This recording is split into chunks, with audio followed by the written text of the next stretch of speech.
Hello, this is Vitualis the Chess Noob, learning and having fun with chess. This is the sixth match and the penultimate match of the 2022 Australia Day tournament, and I'm playing Edwards L. And looking at Edwards' profile, they are probably the strongest contestant I've played in the tournament so far. And my final two matches is in fact with Edwards L. So let's move straight on to this game. So this was an interesting game. I had the black pieces and my opponent led with the King's Gambit, a very sort of aggressive opening. So e4, e5 and f4, of course, except the Gambit.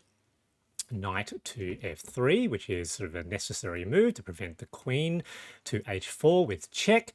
And here I decided to play perhaps a little bit more what would you say, more conservatively, because I'm thinking that I've got a chance of potentially winning, so I didn't want to play anything that's really crazy. So rather than immediately trying to defend the pawn and damaging the kingside structure, I played the modern defense in the King's Gambit, which is d5.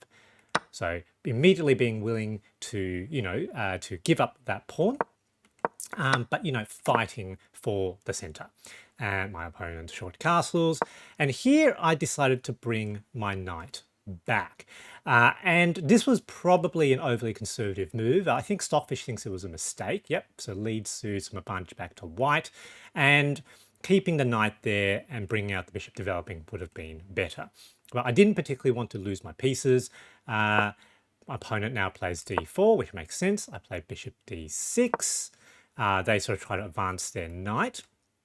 With dual attack here, and I'm also sort of mindful that that rook potentially has access to that open file as well.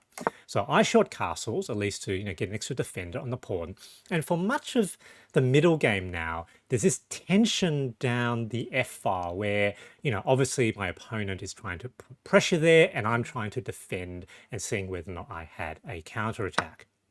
They capture, and so now this is starting to get into dangerous territory for me because 1, 2, 3. So I need to do something about that. So counterattack the queen. Queen moves forward. I ask the question, what's this knight doing there? They take the bishop. That allows me to now develop the queen. Knight drops back, so at least the knight now, of course, blocks that f file, so that's good. I now advance my knight, attacking the queen, and then now there's all this complicated maneuvering where I think neither of us really made much of a mistake. Stockfish thinks a certain lines are better than others, but every move kind of makes sense. So obviously attacking the knight, jump the knight back, and again my knight is now also blocking the f file as well. They jump forward again, again with this attack. I now bring my bishop back, blocking the bishop's line onto the f7 square. What are they going to do? They develop a knight, so that gives me an opportunity to develop my knight, also opening up, potentially allowing me to develop my other rook. They jump forward again, it's a good move. And here I decide to take that bishop. They take back. Now, of course, attacking my queen. Here I thought a little bit on what I might do, and I decided to counterattack my opponent's queen, and that's what I did. They move the queen out of the way. Obviously now my knight's being attacked. I bring my queen over, having an extra defender, still attacking that knight as well. So they bring that knight forward, defending, and here I decide to take, keeping the defense on my knight. They take back, I take back, queen, take. And after that exchange, we both have a rook each, but I'm in a slightly better position. You can see minus 1.4 or so.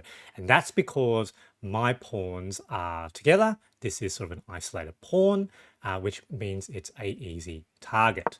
So rook to the e file, they develop the other rook, rook forward, I develop a battery, they now develop a battery down the other way. That's very clever. But now defend with my rook. Looks like they want to potentially give a check. That's okay. Take the pawn. Now I am a pawn up. Check. What are you going to do? Let's trade. Of course, they don't want to. What are you going to do? Let's trade. Obviously, I've got to defend my pawns. They bring their other rook down into the into a battery, but now I've got check. And check, are they going to trade? So if they trade, that allows me to take the piece. And I will still be a pawn up. So fairly tricky. And I think here my opponent actually offered a draw, and I opted not to draw. I thought I still had winning chances, and yep, Stockfish agrees. I still have some winning chances. And so I chase their king. And here, I think was my first mistake.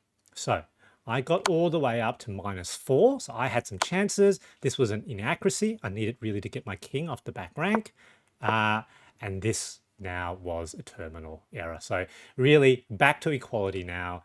And from this point onwards, we are basically equal. So good move by my opponent here, because, you know, if I'm not careful, there's a potential mating threat. So I have to be very careful. Here we gobble up each other's pawns, you know, and there's an advance. But unfortunately now they can shuffle between these two squares. These are the best two squares for me. And so we both decide to shake hands and mutually agree to a draw. So sort of a tough game. I think, you know, in parts of it, I was really worried that they were going to get an attack down that F file. And in the end, I ended up being a pawn up. And when I sort of communicated with Edwards L afterwards, they were really worried that I was going to end up checkmating them as well. But a draw, we've got one game left. That's underway at the moment. Let's see what happens. Good game. GG. My big takeaway from this game: rook and pawn endgames are tricky and probably worth studying. I hope you enjoyed this video, and thanks for watching.